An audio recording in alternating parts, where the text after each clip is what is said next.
Egypt once stood as the most powerful empire on earth. Its gods were worshipped, its pharaoh was feared, its people lived in confidence, believing their kingdom would never fall. But then, something happened that would shatter their world forever. Imagine waking to find your sacred river, the very lifeblood of your civilization, turned to blood. Not algae, not clay, but actual blood. Then imagine frogs invading your home, your bed, your food, insects swarming over your skin, disease ravaging your body, the sky raining fire, and finally, a darkness so thick you could feel it pressing against your lungs. This wasn't just a series of natural disasters. This was divine judgment, a cosmic showdown between the God of Israel and the gods of Egypt. And what happened there carries a message that still echoes today. Stay with me, because the final plague carries a shadow of something far greater, something that points straight to the heart of salvation itself. A kingdom of chains. Before the rivers ran red and the skies turned black, there was silence, a silence filled with chains. The sound of whips cracking over bent backs, of children born into bondage, of prayers whispered through tears. The Israelites had come to Egypt centuries earlier as honored guests, welcomed because of Joseph, the Hebrew who saved the nation during famine. But that generation was gone, and the new Pharaoh saw not friends, but a threat. "Look," he said to his people, "the Israelites have become far too numerous for us. Come, we must deal shrewdly with them." Exodus 1, 9-10. What followed was a descent into cruelty, forced labor, brutal slavery, an empire built on Hebrew hands, yet bent to break them. They made their lives bitter with harsh labor in brick and mortar and with all kinds of work in the fields. Exodus 1:14. And when Pharaoh feared, even that wasn't enough.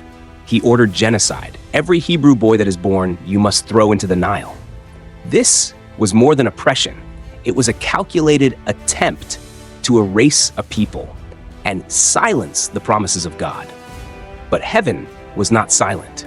The Israelites groaned in their slavery and cried out, and God heard their groaning and remembered his covenant with Abraham, with Isaac, and with Jacob. Exodus 2:3. And so God raised a man, not a warrior, not a prince, but a fugitive hiding in the desert. Moses, a man born under a death sentence, raised in Pharaoh's palace, trained in the very halls he would later confront, but broken, humbled, and hesitant. "Pardon your servant, Lord. I have never been slow of speech and tongue." Exodus 4:10. Yet God wasn't looking for perfection. He was looking for obedience. And he said, "Go." So Moses stood before the most powerful man on earth and spoke 5 immortal words, "Let my people go." Exodus 5. But Pharaoh didn't flinch. "Who is the Lord that I should obey him and let Israel go? I do not know the Lord, and I will not let Israel go." Exodus 5. It was the ultimate challenge. Pharaoh had just questioned the identity, the authority, and the power of the living God. And that, my friends, was a mistake, a colossal one. Plague 1 blood. The sacred becomes cursed. The first blow was not a whisper. It was a roar. Egypt had dared to mock the God of Israel. And God's response? He struck the heart of their identity. You see, the Nile wasn't just a river. It was the artery of Egypt's soul. Its waters gave life to crops, cleansed their bodies, quenched their thirst. It was worshipped as divine. One of the chief gods of the Nile was Hapi, the spirit of the floodwaters, believed to bring fertility to the land. Another was Osiris, god of the afterlife, whose very bloodstream was symbolized by the Nile itself. So when Moses raised his staff and struck the waters, all the water in the Nile turned to blood. Exodus 7:20. This wasn't just a miracle. It was a declaration of war. Suddenly, the sacred river ran red. The fish floated up lifeless. The waters reeked of death. The very thing Egyptians relied on had turned against them. The fish in the Nile died, and the river smelled so bad, the Egyptians could not drink its water. Exodus 7:21. Can you imagine the chaos? Farmers weeping as irrigation channels filled with crimson, priests performing desperate rituals, families scooping up water, only to recoil in horror. And yet, Pharaoh hardened his heart. The Egyptian magicians did the same things by their secret arts, and Pharaoh's heart became hard. Exodus 7:2. Yes, the magicians mimicked the plague. But think about it. They could only make things worse. They couldn't reverse it. They couldn't bring healing. One strike in, and Egypt was bleeding. Plague 2, frogs. When sacred creatures become a curse, Egypt had barely recovered from the stench of blood when the croaking began. At first, it was a sound in the distance, a ripple of movement along the banks of the Nile. But then they came. Tens of thousands, hundreds of thousands of frogs. They poured out of the water like a tide, an unstoppable army. The frogs came up and covered the land of Egypt. Exodus 6. Covered. They didn't just show up outside, they invaded. Imagine stepping into your home and seeing frogs on your pillow, frogs in your shoes, frogs leaping from your kitchen bowl, squirming under the covers, croaking in the darkness of your bedroom. There was no escape. But this plague was more than nuisance. It was humiliation, because in Egypt, frogs were holy. One of the revered deities was Heket, the frog-headed goddess of childbirth and fertility. What happens when your goddess, your so-called symbol of blessing, turns on you? What happens when the thing you revere becomes a nightmare? God was mocking their idol, turning a symbol of fertility into an infestation of judgment. So Pharaoh did something unexpected. He asked Moses for help. Pray to the Lord to take the frogs away from me and my people. Exodus 8:8. This is crucial. Pharaoh knew now that Yahweh had power. Moses gave him the dignity of choosing the time. I leave to you the honor of setting the time for me to pray. Tomorrow, Pharaoh said. Why tomorrow? Why wait? Maybe Pharaoh hoped the frogs would disappear on their own. Maybe he still wasn't ready to fully surrender. The next day, Moses prayed, and God answered. The frogs died in the houses, in the courtyards, and in the fields. They were piled into heaps, and the land reeked of them. Exodus 8:14. Can you picture it? Mountains of decaying frogs, the stench of rot filling Egypt again, the air choked with the smell of dead divinity. But then, silence, relief, and Pharaoh? When Pharaoh saw that there was relief, he hardened his heart. Exodus 8, verse 15, the pattern had begun: suffering, repentance, relief, rebellion. Plague 3, gnats, the limits of human power. The third plague didn't come with a warning. No formal demand, no chance to negotiate, no mercy extended. This time, God struck without a word. In silence, Aaron raised his staff, and as it descended, it touched something sacred to Egypt, the very dust of the ground. When Aaron stretched out his hand with the staff and struck the dust of the ground, gnats came on people and animals. All the dust throughout the land of Egypt became gnats. Exodus 18. Can you imagine? One moment, dry earth. The next, a living swarm. Gnats, small, invasive, relentless. They flew into nostrils, ears, mouths. They crawled into eyes, into hair, under garments. There was no rest for man or beast. And this time, Egypt's magicians had nothing. They had matched water to blood. They had mimicked the frogs. But now, they were outmatched. When the magicians tried to produce gnats by their secret arts, they could not. Their pride collapsed. Their illusions shattered. And from their trembling lips came an admission Pharaoh was not ready to hear. This is the finger of God. The finger of God, not his hand, not his arm, just his finger. And even that was enough to shake Egypt's occult power to its knees. This plague was deeply symbolic. In Egyptian religious practice, purity was everything, especially for priests. They shaved their bodies daily, bathed constantly, and avoided anything that could defile them. But now, gnats were everywhere. Even the priests could not remain clean. The gods they served were silent while Yahweh defiled their very ritual. It was as if God was saying, even your most sacred spaces cannot stand before me. Plague 4, flies, divine separation. Just when Egypt thought things couldn't get worse, the sky began to buzz. No warning sirens, no wind, just an unnatural hum. That grew louder and louder until it became a living roar. Then they appeared, black swarms of flies. Not a few, not dozens, but clouds of them, raining down like judgment from above. Dense swarms of flies poured into Pharaoh's palace and into the houses of his officials. Throughout Egypt, the land was ruined by the flies. Exodus 8, ruined. The Hebrew word implies devastation, desolation. They couldn't eat, couldn't sleep, couldn't breathe. Flies carried disease. They laid eggs in wounds. They crawled into food, into eyes, into ears. And yet, amid the chaos, a miracle of separation took place. But on that day, I will deal differently with the land of Goshen, where my people live. No swarms of flies will be there. For the first time, God draws a visible line. The plague strikes Egypt, but not Israel. Goshen, where the Israelites lived, was untouched. Clean air, peaceful homes, not a single fly. Imagine an Egyptian crossing the border into Goshen, only to see tranquility while his own home lay in ruin. It was a divine message. These are my people. I know how to shelter those who trust me and how to judge those who rebel. And once again, this was a blow not just to Egypt's comfort, but to its gods.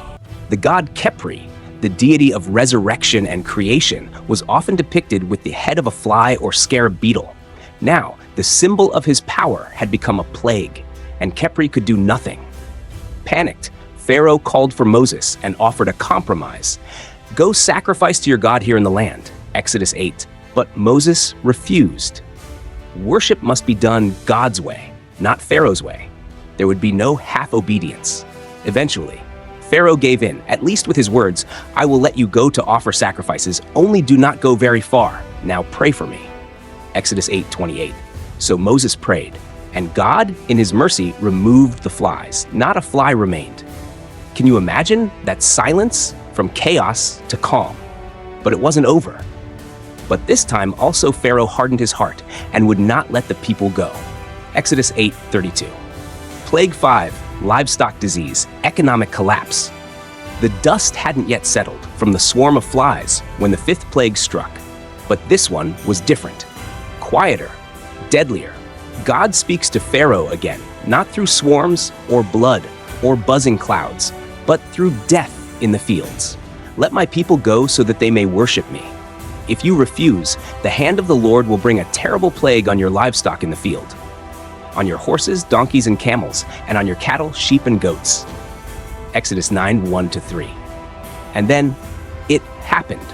The sun rose over a land of silence, and one by one, Egypt's fields fell still. Oxen slumped over in the mud, donkeys lying breathless in their stalls, camels, sheep, cattle, all collapsed, motionless. The next day, the Lord did it.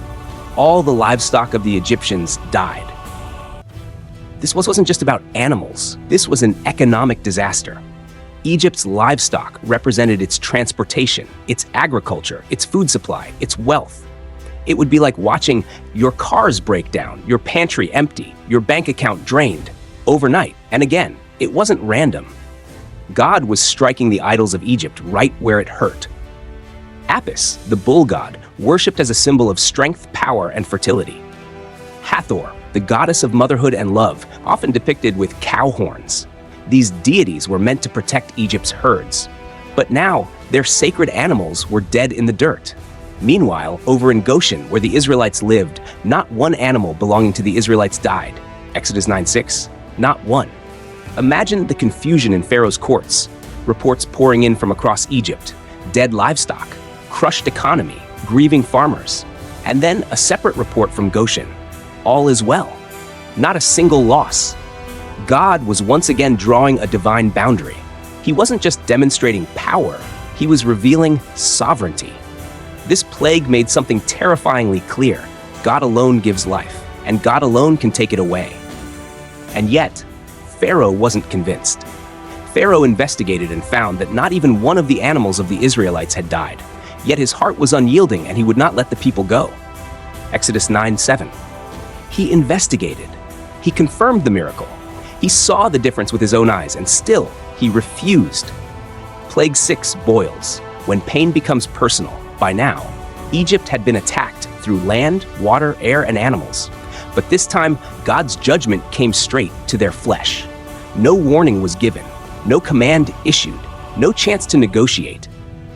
God gave Moses an instruction, simple, strange, and symbolic. Take handfuls of soot from a furnace and have Moses toss it into the air in the presence of Pharaoh. Exodus 9:8. Moses did just that. He stood before Pharaoh, ash in hand, likely from the same furnaces that baked bricks for Hebrew slavery. Symbolic ashes of oppression, now thrown into the wind as a divine act of reversal. They took soot from a furnace and stood before Pharaoh. Moses tossed it into the air, and festering boils broke out on people and animals. Exodus 9:10. In an instant, pain spread like wildfire. Egyptians dropped to the ground in agony, clutching their arms, their faces, their legs. The skin began to blister. Wounds opened.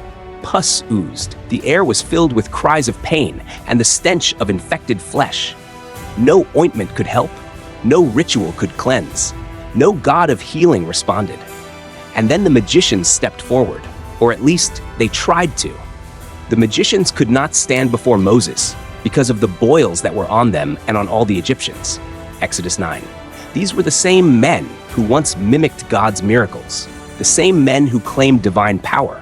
Now, they couldn't even stand. Boils in ancient Egypt were considered both a physical curse and a spiritual defilement. Priests who were unclean could not serve in the temples.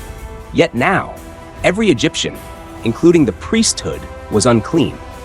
This was an assault on Pharaoh's spiritual system, a complete collapse of ceremonial purity. This plague stripped away dignity. It didn't just hurt, it humiliated. And through it all, Pharaoh stood unmoved. But the Lord hardened Pharaoh's heart, and he would not listen to Moses and Aaron. Exodus 9. He wouldn't listen to pain. He wouldn't listen to proof. He wouldn't even listen to his own suffering people. Plague 7, hail and fire, when heaven speaks. The pain in Egypt had been growing. Slowly, relentlessly, water turned to blood. Frogs, flies, disease, boils. But now, something changed. God no longer sent plagues with measured restraint. This time, he warned Pharaoh of what was coming. And he made it clear, you haven't seen anything yet.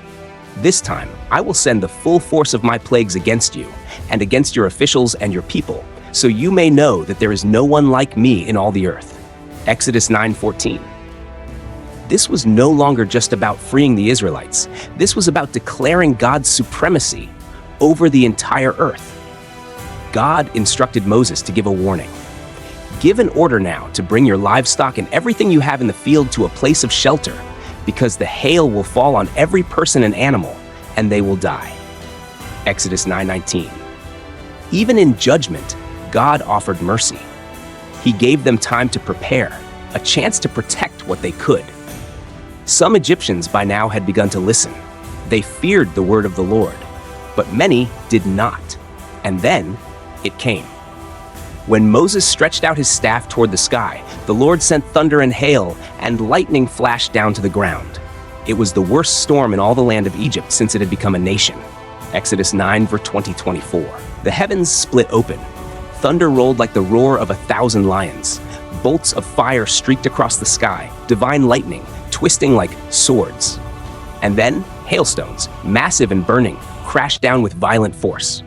Crops were shredded, fields flattened, homes shattered, trees splintered like matchsticks. It wasn't just ice, it was fire and ice, a supernatural storm, impossible by natural means.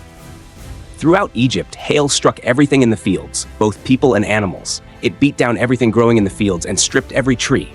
Exodus 9:25. This was a national collapse. The gods of weather, Nut, the sky goddess, Shu, the god of air, Tefnut, the goddess of moisture, even Set, the storm god, were all rendered powerless. Nature itself obeyed only Yahweh, and once again, Goshen was spared. The only place it did not hail was the land of Goshen, where the Israelites were. Exodus 9's hand of judgment and mercy, perfectly separated. This time, Pharaoh couldn't pretend anymore. He confessed, "This time I have sinned. The Lord is in the right, and I and my people are in the wrong." He begged Moses to pray. He promised to let the people go. So Moses lifted his hands. The thunder stopped. The hail ceased. The storm was silenced by the word of the prophet. And then, Pharaoh did what he had done 6 times before. When Pharaoh saw that the rain and hail and thunder had stopped, he sinned again. So Pharaoh's heart was hard, and he would not let the Israelites go.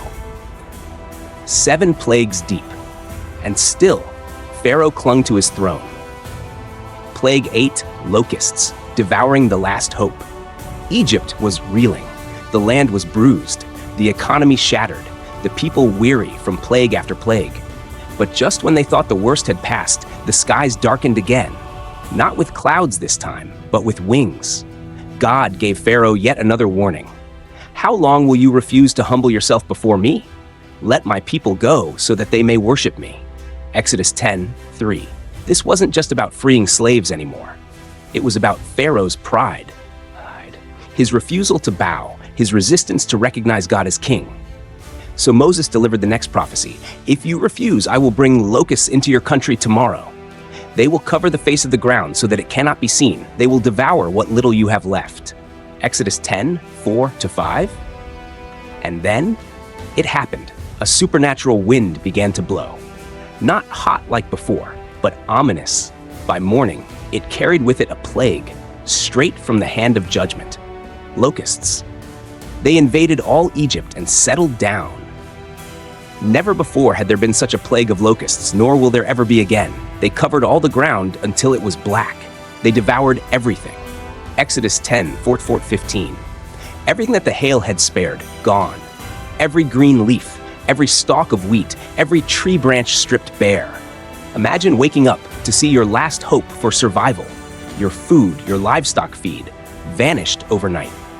A land once fertile and lush now looked like a graveyard. This was a direct strike against the Egyptian god Min, protector of crops and harvest, against Isis, goddess of agriculture, and against Seth, supposed lord of storms and disorder, each one silent, each one powerless. And this time, it wasn't just the people crying out. It was Pharaoh's own officials. Let the people go. Do you not yet realize that Egypt is ruined? Exodus 10. Even Pharaoh's inner circle could see it. The empire was collapsing, and Pharaoh's stubbornness was dragging everyone with him. So Pharaoh called for Moses and Aaron. This time, he tried bargaining. Go, worship the Lord your God, but tell me, who will be going? Exodus 10:8. When Moses replied, everyone, young and old, sons and daughters, flocks and herds, Pharaoh refused. He wanted partial obedience, a compromise. But God never negotiates his terms. So the locusts stayed, and Egypt groaned. Eventually, Pharaoh caved again. Now, forgive my sin once more, and pray to the Lord your God to take this deadly plague away from me. Moses prayed. Moses prayed. And the Lord changed the wind, and it carried the locusts into the Red Sea. Not a locust was left anywhere in Egypt. The miracle was total. The removal, instant. But what about Pharaoh? But the Lord hardened Pharaoh's heart, and he would not let the Israelites go. Even after all of that, he would not bow. Plague 9, darkness, when light itself fails. Egypt was physically ruined, but Pharaoh's heart was still spiritually unbroken. So God would send one more sign, one that would choke the light out of Egypt itself. No wind, no sound, no warning, just a command from God. Stretch out your hand toward the sky so that darkness spreads over Egypt, darkness that can be felt. Exodus 10:21. This wasn't an eclipse. It wasn't just a cloudy day. It was a supernatural curtain falling over Egypt, thick, impenetrable, absolute, a suffocating, paralyzing void. So Moses stretched out his hand toward the sky, and total darkness covered all Egypt for 3 days. Total darkness. The Hebrew implies not just the absence of light, but a heavy, tangible force, a darkness that presses on your skin, crawls into your lungs, unsettles your soul. No one moved. No lamps could cut through it, no stars, no moon, no fire. No one could see anyone else or move about for 3 days. Exodus, picture it. An entire nation frozen in place, children crying in terror, mothers holding them close, unable to find water or food. Fathers groping through their homes, confused, helpless. The streets, silent. The temples, mute. The throne room, powerless. Why? Because this plague struck at Egypt's highest god, Ra, the sun god, the very symbol of divine order and daily rebirth. Pharaoh himself was believed to be the son of Ra, his divine representative on earth. So when the light of Ra failed for 3 full days, the message was clear. Ra is not God. Pharaoh is not divine. Yahweh alone rules the heavens and the earth.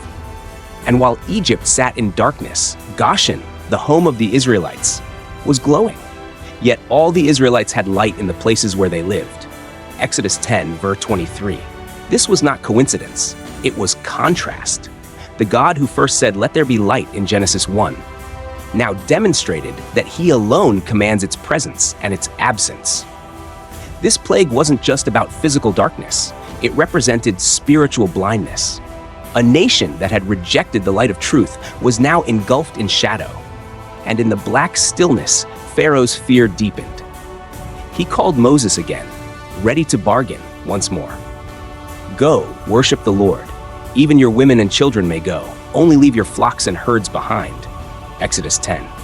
He still wouldn't give God everything. He wanted control. He wanted to keep part of what belonged to God. But Moses was firm. Our livestock too must go with us. Not a hoof is to be left behind. Exodus 10:26. Pharaoh had enough. "Get out of my sight. Make sure you do not appear before me again. The day you see my face, you will die." And Moses responded, perhaps with holy sadness, "Just as you say, I will never appear before you again." The 9th plague was the calm before the storm. A final warning, a final shadow before the dawn, because the next plague would not just take Egypt's comfort, it would take its future. Plague 10, death of the firstborn, judgment and mercy. 9 times, Pharaoh had hardened his heart. 9 warnings, 9 miracles, 9 opportunities to repent. But now, the final plague would fall, and this time, it would be irreversible. This wasn't just about frogs or flies, it was about life itself. God sent one last word to Pharaoh through Moses. "About midnight, I will go throughout Egypt. Every firstborn son in Egypt will die, from the firstborn son of Pharaoh to the firstborn son of the female slave, and the firstborn of the cattle as well." Exodus 11:4-5. It would be a night of judgment, from the palace to the prison. No one would be exempt, not even Pharaoh's own household. And yet, God in his mercy offered a way of escape, not through wealth, not through rank, not through Egyptian gods, but through a lamb. Each man is to take a lamb for his family without blemish, slaughter it at twilight. Then they are to take some of the blood and put it on the sides and tops of the door frames. Exodus 12:3-7. It had to be perfect. It had to die, and its blood had to cover the door. "When I see the blood, I will pass over you. No destructive plague will touch you." Exodus 19. This was the first Passover, a night of trembling, of trust, of silence, as families huddled together, praying the angel of death would pass by. Can you feel it? A mother holding her son close, a father brushing blood on the doorway, tears in his eyes. Inside the home, a sacred meal. Outside the home, judgment moved through the streets. At midnight, the Lord struck down all the firstborn in Egypt, from the firstborn of Pharaoh to the firstborn of the prisoner. Exodus 12:29. A cry rose in the night, one voice, then another, then a wave of grief echoing from house to house, street to street. There was loud wailing in Egypt, for there was not a house without someone dead. Exodus 12:30. This wasn't random. This was justice. Egypt had once ordered the sons of Israel to be thrown into the Nile. Now, their own sons were taken.